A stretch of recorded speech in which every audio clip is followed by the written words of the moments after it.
It is our monthly Eye on Terre Haute segment, and as always, we're honored to be joined by Terre Haute Mayor Duke Bennett. And Mayor, again, thank you for stopping by today. A lot of things to talk about today. One thing that a lot of people are talking about, and that is, of course, the Terre Haute storm water fee. It's definitely caused a lot of discussion, and I think a lot of our viewers just want to know again what it is, what it will be used for, and when they might see an impact with it. Okay, you know, the bottom line is we have a requirement, we have a state agreement, you know, a court-ordered agreement that we have to clean the water that goes to the river. That's where it all begins, the Clean Water Act from a federal level. And so we have a responsibility to capture as much of this water as we can and not let it go into the river. You know, it picks up all kinds of pollutants as it works its way through the system, ends up in the Wabash River, and of course then pollutes downstream. And so we're required to fix this problem. The way you fund it, the way we funded it in the past, is through sewer bills. And we take money out of the sewer part of it to where we're doing sanitary issues, and we're spending it on stormwater projects. Well, there's not enough money to do that. There really isn't. Some of these stormwater projects are very, very expensive. We did the plant upgrade, which was a part of this. Now we have to do all the things outside of the plant. So the stormwater fee gives you a chance to collect a fee that goes towards those types of projects. You know, the whole east side of town doesn't have any drainage at all. A variety of large businesses and large buildings contribute to the problem bigger than small businesses. So we developed a fee that's more fair to how much do you contribute to the problem. And you know, hundreds of communities, there's 100 in Indiana, there's hundreds across the Midwest that have this fee, and then people will say, well, just because they have a fee, Mayor, why do we need one? Right. Because the feds and the state don't give us any other options to generate revenue to do the projects they mandate us to do. They tell you, you have to spend, in Terre Haute, we have to spend about $250 million over the 20-year period. We've spent about $150 million so far. We got another $100 million to go.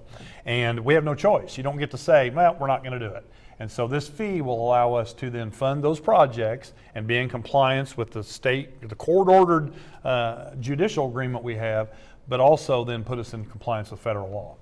Are there any other options, and this is, I know, a question you've been asked quite a bit, were there other options outside of a fee to be able to be compliant with the standards put apart by the federal government? It would be a sewer rate increase. Okay. So you're kind of at the fork in the road. You either do a 20%, 19 or 20% sewer rate increase, or you do the stormwater fee. Why deciding on this one? Because it's much better for residential. You know, people live in a smaller home are going to pay a very small fee, whereas, you know, if you just do a storm or a sewer rate increase, everybody pays the same increase. And so it's much better for people who own homes. And you talked about a small fee. What are we talking right now? Is it too early to tell, or is there a number that no, there's a number, but you have to kind of look at your property. So it can go, most homes in the city of Terre Haute are going to be in that $6 to $8 a month range. Okay. And so some will be down into $4 a month range, you know, smaller the house. And so it's very small compared to a 20% rate increase. You can look and say, okay, here's my bill. If I add roughly 20% to it, you're going to be better off paying the fee. Now, if you're a high user of sewer bills, you may say, boy, this is a perfect fit for me. If you're a single person living in a home, it may be cheaper for you to do the sewer rate increase. So that's where it gets tricky. We want to do something that was more fair to the people, the residents of our community. Across the board. Right. Realistically, when would people start seeing an increase in their bill? Well, you know, we'll have to get through the council part of this. So I'll know more about that next month, you know, as we kind of progress through this. Council will deal with it this month, and they'll establish a date this month of when that would happen. And so, you know, our goal would be to begin collecting it later this year. And so, and then the bigger goal is to have it on the tax bill, and so you'd only pay it twice a year. We'll see how that all plays out. My guess is there'll be some changes or modifications to this as we move forward.